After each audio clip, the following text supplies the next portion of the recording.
Midlife crisis. What is midlife crisis? Midlife crisis is that period of your life in between, it ranges between the ages of 20 to 30. Now, this is that period of your life where you're probably still asking yourself questions like, am I living well, spiritual wise, education wise, family wise? Am I doing the right things? Am I doing the right things that will take me to where I want to be?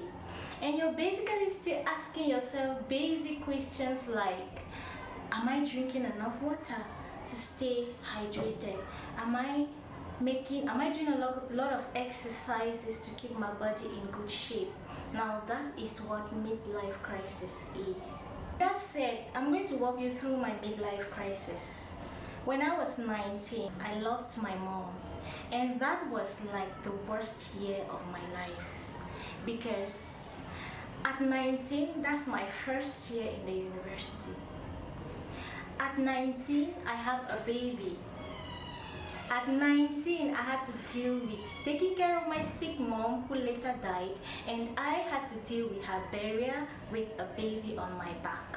Coupled with that, I had to deal with violence, rejection, and then I had so much anxiety. With all of that, my midlife crisis was at its peak. And you will say that it was a little too early because, like I earlier said, midlife crisis is supposed to range between the periods of 20 to 30. But if I'm having midlife crisis at 19, that means that mine was a little too early. Now that makes me a special kind of human being. So when my mom died, I never cried. Like from the time, like 1 week from the day my mom died till she was buried, it is 1 week later that I realized that my mom had died. Now why did I not cry? Because so much was weighing on me. I had to deal with a lot. Now I have a journal in which I used to write a lot the things I had to go through. Now that was me being wild, but you don't get to hear these things yet because we're not there yet. We're just not there yet, so you don't get to hear them. 1 week after my mom's burial, I suddenly realized that my mother had died, and a lot of people that I expected to support me at that time never showed up. They didn't even call. And that was for me like it created a vacuum, and I felt so much pain. Now, like 1 week, as I was saying, 1 week after my mom's burial, I was alone. And then it suddenly dawned onto me that, okay, my mother died, meaning that I too will one day die. And I remembered what a good person my mom was. She did so much for other people. My mom was one woman who could offer you her last bottle of water in the middle of a desert without bothering what she would drink. So I started asking myself questions like those good things my mother had to do in order to become such a devoted, good person, such a nice person. I started asking myself like, am I doing the right things? And then I told myself that I was going to do everything. I was going to love my loved ones. I was going to do so much to become a good person. Now that was my crisis. I decided to focus on purpose rather than wellness, because I thought that because I was afraid, and what was I afraid of was death.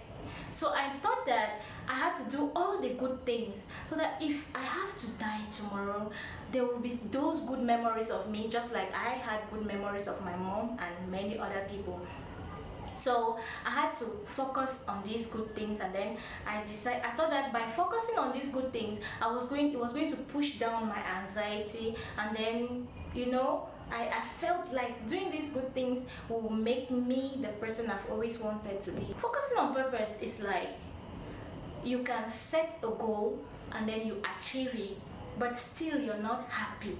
Still you still feel a vacuum, some sort of emptiness in you. So I decided to focus on purpose. I went back to school. After my mom's burial, my kids were both taken away from me. My baby. Fought against, but my efforts were fruitless. They were not fruitful. Now that was because I did not have enough resources to fight back. So when I discovered that all the fighting I was doing was not leading me anywhere, I decided to continue to focus on my education. And 3 years later, I had my degree, and I found that with all that focus and all, I was still feeling some emptiness. I was still feeling that vacuum. Now I began to ask myself what the problem was. I had to look back at myself because that emptiness meant that something was wrong with me. Now looking at myself, I discovered that while focusing on purpose, I had forgotten myself. I had forgotten that I had to focus on wellness too, on being well, on taking care of myself. Like, I started to ask the same questions of, am I exercising well? Am I taking good care of myself as a young girl? I just had a degree, but how am I really taking care of myself? Looking back at myself, I discovered that I had built a lot of hate inside of me. I had built a lot of negative energy for those people who had offended me from that period. Now for me to move on, I discovered that I had to forgive. I had to let go. I had to be patient. I had to offer it to God, because at that time only God could help me. And when I offered it to God, I started feeling some sort of peace, the peace that I wasn't feeling. That was me focusing on myself. That was me focusing on wellness. I let go the pain. I offered it to God, and that was it. There are many young girls out there who may be going through these challenges. It could be similar to mine, and it could be worse than mine. The advice I want to give you is, you need to let go.